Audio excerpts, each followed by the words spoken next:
Welcome back, passengers. This is Dom, your comic tour guide, and I got one more backstory regarding the Marvel Zombies before we tackle the main event proper. And the story unfolds in the pages of Marvel Zombies Dead Days #1. It began with a flash in the sky and a ripple through the clouds.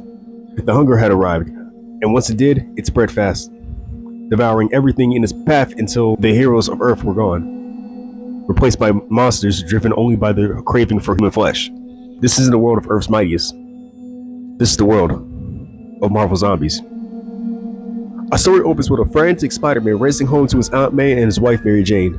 Panic fills his voice as he explains the chaos overtaking the city and confesses that even he was bitten by Colonel America. As the infection spreads quickly, Peter collapses in agony as the hunger takes hold, transforming him into one of the undead. Moments later, he lunges for Mary Jane, devouring her before crying out for Aunt May to lock herself away. Meanwhile, across the globe, the zombie Avengers continue to tear through humanity. But above Earth, Magneto watches from Asteroid M, weighed down by the guilt over a decision that may have unleashed this nightmare to begin with. Determined to make things right, he decides to descend to Earth to save as many lives as he can, mutant and human alike. Back in the city, Nova stumbles across Spider-Man, now fully turned and feasting on what's left of Aunt May, and then attacks Nova, ready to bite down on him until Daredevil intervenes, urging Nova to finish the job before he's infected too. Elsewhere, the zombie Avengers momentarily regain their senses after feeding. For a brief moment, they think they can fix this, but the hunger returns stronger than ever. They decide to regroup at Avengers Mansion to plan their next move. Over by the Xavier Institute, the X-Men battle a newly zombified Alpha Flight. Storm grimly reveals that Professor X has already fallen. The fight ends when Magneto lands, shredding the attackers with metal shards. His message is clear: kill or be killed. Giant Man and Black Panther traverse through New York City in search for a cure. The hope dies fast when T'Challa realizes that Pym's been infected too. Before he can react, Pym knocks him unconscious, planning to keep the Wakandan king alive, as food for later.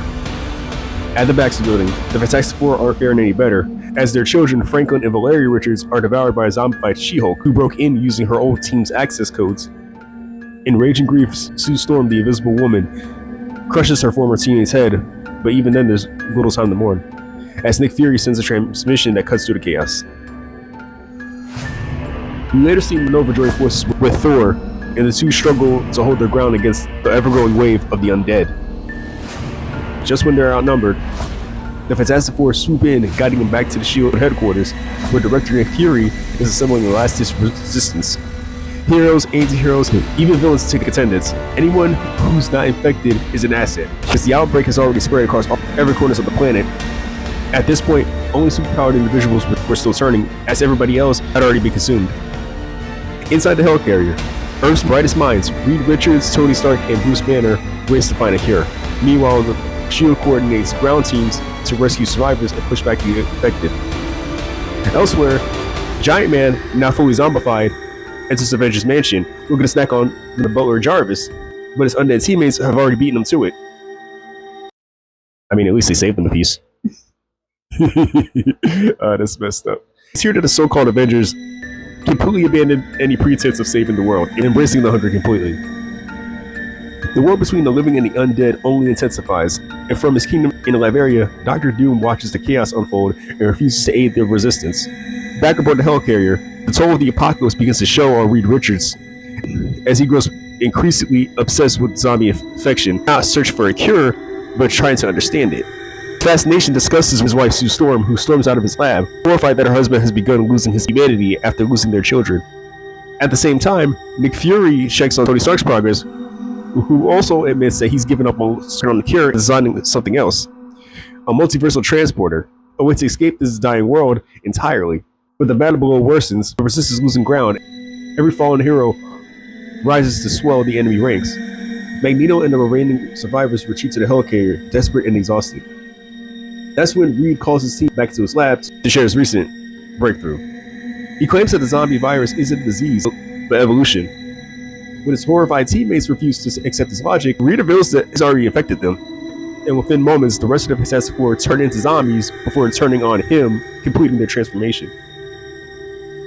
As Tony Stark finishes the teleporter, the zombie Fantastic Four crash to the lab, infect him, and plot to use the device to reach other worlds to feed on. Acting fast, Fury sees himself and the teleporter away, locking the zombies out. Now, only a handful of heroes remain. Knowing escape would only doom other dimensions, Fury orders Thor to destroy the teleporter. One last defiant act of the living. This infuriates the zombie Fantastic Four, who proceed to tear through what's left of the Resistance before ripping Fury apart.